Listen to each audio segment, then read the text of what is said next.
Yo, what up guys? It is Alden Palantir. Today I'm going to be discussing something that it's kind of controversial at this point. But I'm going to be mainly discussing the war arcs in the big three. And how I personally believe the Naruto war arc to be the weakest war arc out of the big three. In this video, we're going to have to leave Bleach out. Pretty much leave Bleach. I'm going to be mentioning a few things from Bleach to war arc, but I'm not going to be putting everything in, because it's not over yet. But so I guess I'll start with saying Bleach's war arc was not at all disappointing to me. It was very dynamic, and it ended with, or it didn't end all yet, but this segment of it, or this portion of it, ended with a pretty impacting death, the death of Yamamoto Genryusai.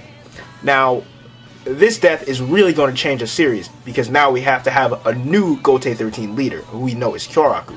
So, but that's the only thing I'm going to say about the war. But this war actually had a huge impact. Now, I guess I'm going to start with comparing the settings of the wars, because this has a lot to do with why I think Naruto's is the weakest. Now, Naruto's war was pretty straightforward, was it not? We have one side with the resurrected, with the Edo Tensei, the Edo Tensei resurrectees who were resurrected by Kabuto on one side of the war. The other side, we have pretty much everybody else, okay? And now it's kind of been whittled down to now Madara and Obito and the Ten Tails versus everybody else. Now, as far as my theory that there's going to be a third party entering soon with Orochimaru, we're going to leave that to the side because we don't know that yet.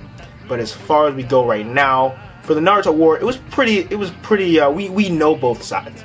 In the war of Marineford, we kind of have more of an objective than a war going on. It was a war, but we have a visible objective. We're trying to save Ace in this war. Whitebeard is trying to get back to the Marines and save Ace. And then we have a whole bunch of different parties pretty much within this war. I think a part of the reason that the war arc in One Piece was a lot better than Marineford War was because we have a lot of independent pirate crews pretty much, but they're all banding together for one cause.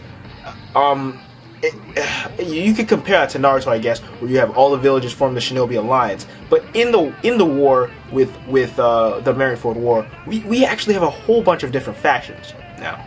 We have Luffy trying to save Ace. We have everybody else, all the independent factions that are pretty much trying to help Whitebeard because they're just flocking under Whitebeard just because they hate the Marines. They're trying to kill the Marines. The Marines are trying to, in part, protect Ace, and in part, they're trying to defeat the pirates that are coming at them. And then we have Crocodile, Buggy, Mr. One, those who are trying to also kill Whitebeard, but they're not on the side of the Marines. And we have Hancock, who's attacking both sides, Boa Hancock, just because she's a crazy bitch. Okay, fine, because she loves Luffy. Alright, but we have a bunch of different factions, and this makes the war a lot more dynamic, and it helps us out, because that's very interesting. I mean, we're talking about the Shinobi War being a war between two sides, but we could have expanded more from here. From here, I think we should go into individual high points in the war. Okay, One Piece War had many parts that I would consider to be some of the most epic moments I've ever seen or read in any manga or seen in any anime. Okay, I'm just gonna go through these individually. I hope this is not gonna take too much time, but here we go. The arrival of Luffy to the war was a very dynamic moment, man. I cannot say how much I enjoyed that scene. To see Luffy, Buggy, Crocodile, Ivankov, Jinbei flying out of the air to join the war, man. That was some epic shit. Was it not? Was it not some epic shit, okay? Another thing, we got to see the powers of a lot of people revealed, such as Marco. We saw Marco's power revealed. We saw Oars, a character that we hadn't seen so far in the series. That was a very emotional part of Oars. We had a bunch of encounters between dynamic characters that you would have never seen happening otherwise. This war perfectly set up some good comparisons, and I mean, up to this point, we really didn't know how strong a lot of people were in comparison to other people. We saw Jinbei versus Gecko Moria. We saw Luffy and Smoker face off again. That was an epic rematch. These are little skirmishes, mind you. They're not full-fledged battles, but we got a really good effect from them. I mean, just seeing them take place was pretty exciting. Kuma versus Ivankov. The Pacifista re-arrived. We had an encounter between Luffy and Mihawk. I mean, come on, guys. We had Don Flamingo and Crocodile, Whitebeard and Kainu. Kainu and Whitebeard, my bad. But yeah, these were all very, very, very nice moments in the war. In the Naruto war, we were a lot more limited, but we still had some pretty epic moments that were not... I mean, I would have enjoyed in the Naruto war arc if we expanded in the Shinobi World War, if we expanded a lot more on some of these battles, like the Seven Swordsmen of the Mist. These were some epic guys, but you didn't have the epic battle that you expected to go along with these epic guys. I mean, I respect the fact that these characters were created. I mean, these were some epic swordsmen. The Seven Swordsmen of the Mist were amazing. I mean, I enjoyed every... Oh man, when the manga was coming out and I saw them in the that chapter, I was like, oh my god. They were some of those epic characters in the war so far. Thus far, we saw Asuma versus Ino Shikacho. Mifune versus Hanzo. That was very interesting. We saw Raikage and Tsunade trying to stop Naruto from joining the war. We saw Tobi's 6 paths. We saw the first battle between the ambush squads. It was I mean, it wasn't the best battle, but it was pretty good. Madara versus the Kage. That was a nice fight. Naruto versus the third Raikage. We had some pretty... Oh yeah, Kinkaku and Ginkaku versus Darui and his little crew they had going on there.